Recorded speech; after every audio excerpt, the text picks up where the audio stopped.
Hi guys, welcome back to my channel. So ngayon nga po ay Saturday banding namin ni Honey. So nandito kami sa Anytime Fitness Westboro po. Nag-bike kami. Gusto daw niyang itry. Mag-gym. Try run naman, pwede siya. So pinark muna namin yung bike. And then pumasok na kami dito. So in-explain ng bantay na mag-lag si Honey kasi first time niya. At first trial lang din. Last dam din niya. So ayan guys, nag-umpisa na siya sa treadmill. Ayan po, medyo mabagal pa siya. Pero guys, napagod na siya. So para-paraan, gumawa siya ng paraan para may pakilig moments kami. Ayan daw, kumari tanong-tanong. Ayan.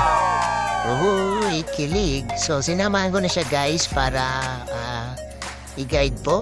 So ayan, medyo bumibilis na siya. Sige lang, sige, padyak pa, padyak ng padyak. Yan, bumibilis na po kami.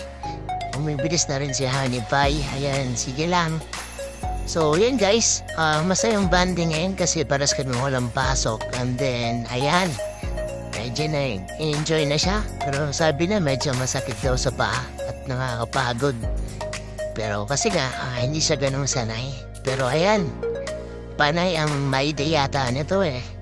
Ayan. So, ayun, medyo bumibilis. Ayan, may pakaway-kaway pa siya.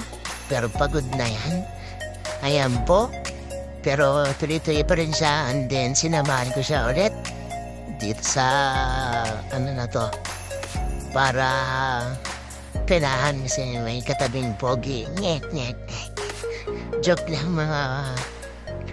So, ayan po, tuloy lang kami. And then, ayun, natapos din. So, medyo napagod na siya pero enjoy naman. So, please subscribe my channel po and watch my video.